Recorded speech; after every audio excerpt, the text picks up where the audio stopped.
And on the left, you can see Barticala's The Agony of Indecision. Originally thought to be painted in 209 YE, modern scholars suggest it actually dates from 212. It's unlikely to be an accurate illustration of the moment, but we have reasons to believe that the painter based the composition on eyewitness reports. We know that Barticala was a contemporary of Isaella, so it's likely that the great artist would have met the Thorn during their sojourn together at Anvil.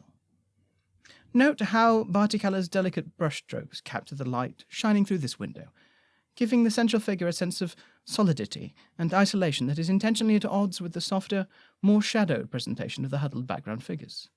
See how Barticala's mastery of shade and pigment makes this century-and-a-half-old picture glow with the vibrancy of a work whose artist has, perhaps, just stepped away for a moment, leaving the paint still wet on the canvas. There really is nobody quite like Barticala to capture the humanity of his subjects. This young woman torn between loyalty and courage. Indeed, if we examine the background figures closely, we can see this group here, these artisans conferring, heads so close together that they seem to touch, which many scholars claim is Barticala, suggesting the paragons known as the Marked, while, on the other side, just visible through the arched door, a brawny man in naught but a bearskin cloak that is surely the paragon Call.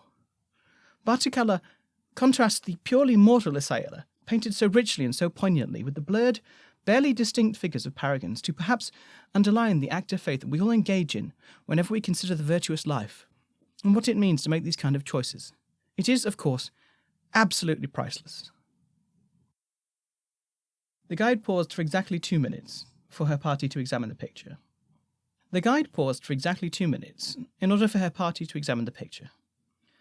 Then she cleared her throat to attract their attention again. Although she never painted the Emperor himself, Barticala produced a series of notable portraits of key supporters, including the Archmage of Winter, the General of the Citadel Guard, and the Preceptor of the Silent Bell. Sadly, those works are no longer on display in the cathedral, although there are a number of other works that I am certain you will find equally engaging. Moving on. The guide's dry voice faded off in the distance as she led the group towards that awful bust of Empress Teleri. The tourists, mostly Yarmish today, followed closely behind, but Isaella let them go ahead. She'd done this tour when the Striding reached Sarvos every year since she was 9 years old. Everything had changed when the Grendel looted the place, of course, but she didn't care. She only really came here to see this one picture. She stared at her namesake and tried as she always did to imagine what she must have been thinking at the moment. Did she know how important it was? She must have done. Did she know it would change the world? Did she know she would become the most famous Navarre since the First Oaths? The agony of indecision, the guide called it. But that wasn't right at all. That wasn't what Barticala had called her work. She discovered growing up that officials at the cathedral had altered the little plaque bearing the painting's name in 346. If you looked closely, you could just see where it had been removed and a new one added in its place. It had taken her years to find someone who remembered the original name. No price is too high. That was what Barticala called her painting of Isaella. Little wonder they changed it. Overview. The Assembly of Ambition has called for a true consecration of Cappadomus Cathedral. Rather than a memorial to an exemplar or a paragon, they wish to create a sacred site, a location that resonates with virtue. A place can only become a sacred site if it has profound spiritual importance in some way. Fortunately, the cathedral, the site of some of the greatest and most important decisions made in the religious history of the League, more than meets this challenge. It is already watched over by the Archbishop and draws pilgrims from across the League and the southern coast. Many flock from far and wide to visit and view the beautiful art for themselves. It is hard for Sarvosans and ambition dedicants to imagine that the General Assembly might reject the proposal. Fortunately, there is one part of the cathedral that is the natural choice for a true consecration, the Atrium of Golden Light, through which all visitors must pass. This great hall towers more than 100 feet over the heads of the devoted as they walk through it to enter the cathedral, and even without a Liao ceremony, its grandeur can make it an affecting experience. Consecrating the atrium to ambition will create a powerful aura, whose influence will settle over the thousands of tourists who visit the cathedral every year, inspiring devotees across the empire. With the planned restoration of the Cappadomus Cathedral in Sarvos, it is the ambition of Prince Bishop Estella Lucati de Sarvos, with the blessing of the Ambition Assembly, to consecrate the cathedral with true liao already granted to her by the gatekeepers for the support given to newcomers to Anvil. May it become a symbol of rebirth and new beginnings to Sarvos, the Empire, and beyond. Estella Locati. Ambition Assembly. Summer Solstice 386YE. Vote, greater majority, 364 to 0. A historic cathedral. Cappadomus was built before the formation of the Empire as a centre of study for the Way. Its great store of objets d'art were cruelly looted during the Grendel occupation of Sarvos. Fortunately, many of the more notable works were recovered, and since the repairs the cathedral has been restored to its former glory. Cappadomus Cathedral is widely regarded as the first major site dedicated to the study of the Way within any of the 5 League cities. Historians quibble over the details, but there were certainly other grand structures that predated the cathedral. But the massive cathedral with its huge vaulted glass ceiling was undeniably the greatest structure of its kind when it was built, larger even than the Basilica of 7 Doors in Highgard. It is a towering edifice of white granite and stained glass. For centuries, it was more than just a monument to the 7 virtues. The halls were decorated with precious materials, and the wings contained beautiful pieces of art, both paintings and sculptures, that had been donated by wealthy merchant princes. It quickly became famous throughout the Empire, and for centuries it was a popular place of pilgrimage for priests from across the League. Sadly, the cathedral suffered a hammer blow to its pride when the city was sacked by the Grendel. Fortunately, the Grendel did not damage the famous vaulted atrium ceiling, but they looted all the art they could carry, leaving only a half-dozen paintings in drab frames and a distinctly unimpressive and rather heavy bust of Empress Teleri. They also badly damaged the building as they tore the gold filigree and other decorations from the walls. After the Grendel were driven off, Sarvos began the painful work of repairing the damage to the city. Some of the looted artworks were recovered and new ones donated. Then, in summer 383YE, a proposal was put forward to repair the damage done to the cathedral, and also create a prestigious new title that could provide leadership to the League National Assembly. It took 3 years for the League to raise the funds needed to restore the cathedral to its former glory, but the work was quickly completed, and the cathedral is now as good as new. The Atrium of Golden Light. Consecrating the Atrium of Golden Light with a true aura of ambition will cement the cathedral as the prestigious place to study the Way. There will be several other effects in addition. The Atrium of Golden Light is far and away the ideal choice for a true consecration of Cappadomus Cathedral. Every visitor must pass through the atrium to enter the cathedral, and many people dawdle here, especially newcomers, who are entranced by the gold light that drifts down from the vaulted roof. A true consecration here will boost the prestige of the cathedral and impact everyone who visits. When the cathedral was built, the plan for the atrium called for so much glass, the glassmakers of the Brass Coast were short of materials. There was sand and soda ash in abundance, but supplies of dolomitic limestone had run short. Freeborn merchants informed the architects of the shortage and suggested that they produce a less ambitious design. Rather than accede to this failure of vision, legend has it that the Bishop of Cappadomus tore down his house and had the limestone ground up and distributed to all the guilds to make up for the shortfall. The great atrium was a triumph, letting light pour in to add to the feeling of scale and grandeur. As the years wore on, however, imperfections from the bishop's limestone caused the once clear glass to turn a rich golden amber in colour. At first there were calls to replace the ceiling, but slowly people warmed to it. Today the atrium is one of the cathedral's most famous features, bathing everyone who visits Cappadomus in a rich golden light as they pass through. If the General Assembly pass the mandate to authorise the consecration, they will still need to decide who will perform the consecration.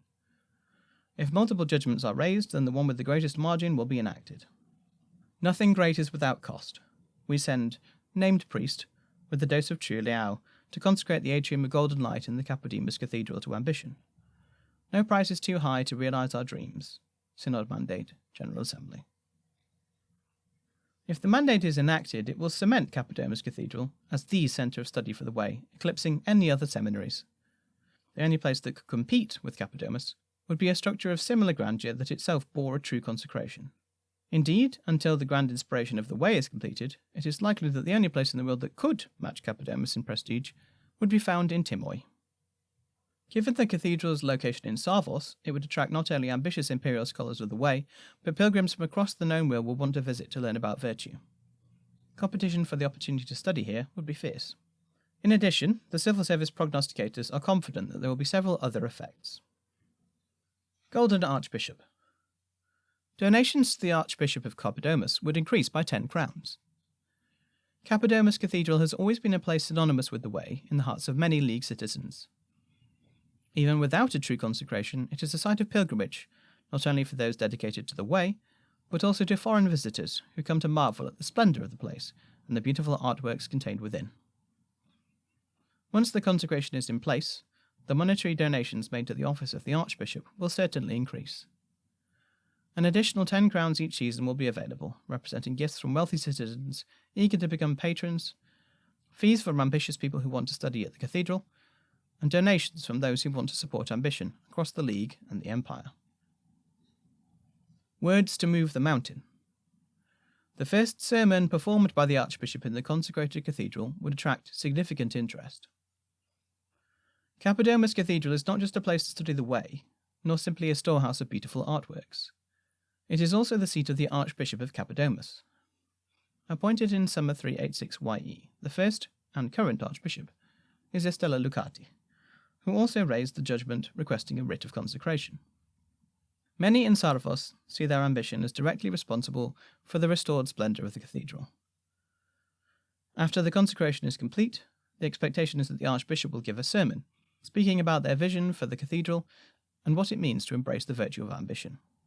The place is likely to be packed with citizens of Sarvos and pilgrims from across the Empire, crowding in to hear the inaugural address. Those in the atrium are likely to be particularly moved, being directly embraced by the profound power of the potent aura. The words will inevitably be transcribed and distributed. The League is a city of correspondents and printers, after all. Yet the real emissaries of the Archbishop's word will be the pilgrims who have come here to hear her speak. They will take whatever inspiration the place offers, shaped by the words of that initial speech, and spread them across the Empire. Every imperial citizen will be aware of the words of the sermon, and its full impact is impossible for the prognosticators to predict. Some point to the famous Severin encyclical, during the reign of Empress Lisabetta, which helped influence and challenge religious thinking for a year or more. The right words, in the right place, might have similar far-reaching potential. The Archbishop will need to consider the topic of this first sermon carefully. A sermon that encourages everyone to be ambitious in a general way will be well received, but unlikely to have much profound effect beyond those who hear it. A speech that focuses on a specific expression of ambition, such as discussing a way that people can embrace their virtue, or talking about a group of people who should be encouraged or supported, is much more likely to fire up the imagination of those who hear it. Whatever the words, the sermon will only be effective if it is delivered by the Archbishop. Unlike an imperial address, for example, it won't have any impact if the Archbishop chooses someone else to deliver it. OSC note: if the mandate is enacted, then after the winter solstice, the Archbishop will be able to email plot@profounddecisions.co.uk before the end of the downtime following the winter solstice, with their initial sermon. The words of the sermon will form part of the Winds of Fortune update before the next event, made available to every imperial citizen. The impact will depend on the flavour of the speech, interpreted through the tenets of ambition. Lucati Gallery. The Archbishop could pay 50 crowns to have a new gallery built to house paintings and sculptures of inspirational figures. They could invite leading imperial artists from across the Empire to contribute 3 new pieces to be displayed in the cathedral. Through the cathedral's long history, Cappadomus has been a place of beauty and art. With Sarvos recently reborn as a city of masks, a city of culture, the galleries and gardens are burgeoning with new works of art. It has always been traditional for the especially wealthy or devout merchant princes or bishops to donate funds, materials, influence, or works of art. Occasionally this would result in a new building or garden being created on the grounds, but such larger-scale construction generally requires the intervention of the Senate. After hearing about the proposed consecration, a small group of interested citizens and artists have created a proposal for the Archbishop to consider. One of the most common ways to inspire pilgrims is through art, and the example of the paragons and exemplars is often pivotal in helping those struggling with their ambitions to find a new path. They propose that the Archbishop set aside an area of the cathedral specifically dedicated to artistic representations of the paragons and exemplars of the Way. There are, of course, a whole raft of questions surrounding the role of such figures, but for now, people still look to them for inspiration. If the Archbishop is amenable, the rich citizens of Sarvos will find and patronize artists to create new, unique pieces of art, celebrating the renowned paragons and exemplars, but also lesser-known figures recognized by the Imperial Synod. They proposed that the Archbishop set aside an area to display these artworks, which they somewhat flatteringly suggest be called the Lucati Gallery. There's no need for new construction, but parts of the cathedral would need to be slightly remodelled and refitted, a project costing 50 crowns to complete. The wealthy patrons further propose that the Archbishop find the best, most ambitious artists from across the empire to render the most important paragons and exemplars, those specifically recognised for their ambition. They include not only Tian, Aldonis de Sarvos, Atuban, and Adilmar the Lion, but also figures such as the ancient Navarre guardian Thorn, the founder of the imperial Orc nation Thrace, Ratibor of Temeshwar, and even Margaret of Mead.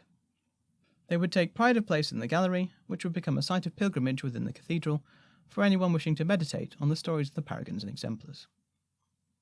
OSC note: if the Archbishop wishes to take advantage of this opportunity, they should ensure the requisite funds are in their inventory and email Plot, along with a short description of the gallery.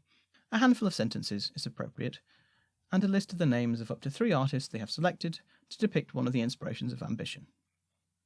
If these artists have a piece of art they want to contribute to the wiki, depicting one of the inspirational figures of ambition, then the image will be added to the page for the cathedral alongside the description of the Lucati Gallery. Every forest falls. In the season following, any citizen could freely acquire a new resource in the same territory of the kind used in their nation's tally of the votes. Ambition takes many forms in the Empire. One of the most durable, one available to everyone who attends Anvil, is the ability to participate in imperial politics. The appointment of senators and the determination of who will hold a vital resource through the tally of the votes places a significant amount of power in the hands of those prepared to wield it in the pursuit of their goals. Even if they do not use that power to claim their own position of responsibility, the ability to determine who does hold such a position should not be underestimated. Each nation has certain ways of investing in the future of their nation. In the League, it is the ownership of a business. In the Marches, political power lies in the hands of the stewards and the yearfolk and arises from their farms. Every nation has a certain resource that grants the ability to take part in the tally of the votes. Nation. Tally of the votes resource. Brass Coast. Fleet. Torn. Military unit. High Guard. Congregation. Imperial Orcs. Military unit. Only Imperial Orc military units that support Imperial armies accrue votes. League. Business. Marches. Farm. Navarre. Herb Garden. Urizen. Manor Site. Furushka. Mine or Forest. Wintermark. Military unit. In the season following the consecration, any Imperial citizen who wishes to take a larger part in the politics of their nation, and by extension of the Empire as a whole, will find it easier to secure a new personal resource. Anyone wishing to change their resource to that which grants power in their nation, as listed in the Tally of the Votes page, could do so for free without having to spend the usual 2 crowns fee, provided they remain in the same territory. For example, a Dornish character in the Barons could change their personal resource to a military unit in the Barons without needing to pay 2 crowns. Better to try. Not all ambitions are created equal. Priests across the Empire could encourage ambitious congregants to visit Capodimus Cathedral for the next year. Priests who do so will see their congregation swell in attendance at the cost of contributing an hour to provide auras. The option remains until the start of the spring equinox 388 YE, if the cathedral is consecrated following the winter solstice. A true consecration can have a profound effect on those who experience it, providing deep and enduring inspiration to strive for virtue. Because of this, pilgrims are encouraged to make an effort to travel to the sites of true consecrations, in the hope that it will help them reflect on the virtues and find a new motivation. Such pilgrimages are expensive and arduous. Travelling the Empire can be dangerous for the common citizen, so people often need inspiration to justify the commitment to attempt the pilgrimage. Starting the event after the consecration is enacted, any priest with a congregation will be able to select the preaching option, Encourage Pilgrimage to Capodimus. Priests who take this option are assumed to be making use of the Lao they receive to inspire congregants to make the difficult journey to Capodimus Cathedral. After those who are brave enough to make the journey experience the awe-inspiring power of the true aura in the atrium of Golden Light, they will return to their home inspired to embrace ambition and pursue it in the certain belief that nothing is beyond their reach. A congregation which preaches this special action will receive 3 fewer liao each season, assumed to have been spent on creating auras or used to provide patronage, but 4 additional votes in the Imperial Synod, representing the swelling of their congregation. The priest leading the congregation would be part of the Ambition Assembly when they do so. Assuming the consecration took place following the winter solstice, this option will be available starting after the spring equinox 387YE, and last until just before the spring equinox 388YE. Voices like flames. The first rung of the ladder is the hardest. Each National Assembly could use a judgment of rewarding to recognise the towering accomplishments of a single citizen each season for the next year. Any citizen with a basic resource who received the most support from their assembly would have their resource upgraded. The beautiful art in the Cappadomus Cathedral inspires citizens to be ambitious, showing the rewards that come to those who achieve their goals. The priests who minister at the cathedral take advantage of the new aura to remind every citizen of the importance of aiming high, and of supporting and uplifting those who inspire them by their example. This would help to empower the National Assemblies of the Empire to encourage ambition among those they minister to. Each summit for the next year following the consecration, each of the 10 National Assemblies could use a judgment of rewarding to call out a single citizen for their inspirational ambition, or to praise the goals they have achieved. The judgment would need to clearly name the target, what element of the natural psyche they exemplify, as summarised in the 5 Things for Their Nation, and what their ambition is. If the subject of the rewarding possesses a basic starting resource, that is, one that has not already been upgraded, then their fellow citizens would be inspired to upgrade it for them in the season following the summit. If more than one such rewarding is raised by a National Assembly, the one with the greatest margin will receive the attention of their fellow citizens. The woman's work. Empress Giselle could be interred in a tomb in the cathedral. It would cost 30 crowns for a modest sepulchre somewhere on the cathedral grounds. Finally, with the cathedral once again established as one of the most important places in the League, it might be fitting as the permanent resting place of an empress.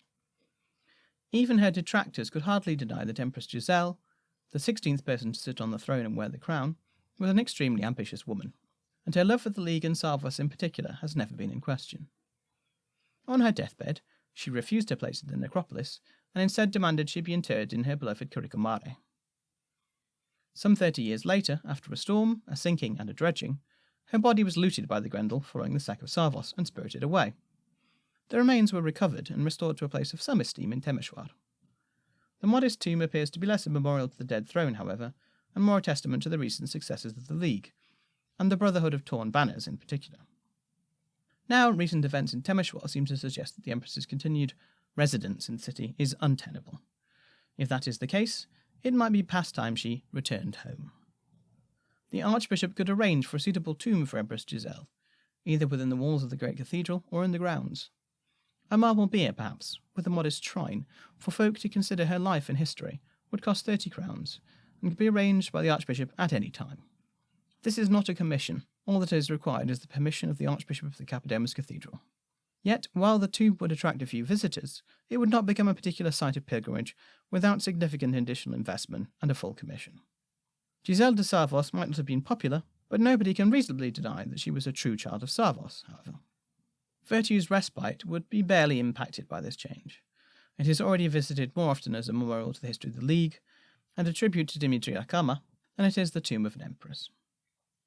OSC note: given the Empress's express intention to be interred in Savos, there would be no legal impediment to the Archbishop arranging for the body to return to the city, and be interred in Cappadomus. The Archbishop would need to ensure that the requested funds were in their inventory, and email plot@profounddecisions.co.uk requesting the body be moved and interred in the cathedral, along with a few lines of description of the location of the tomb.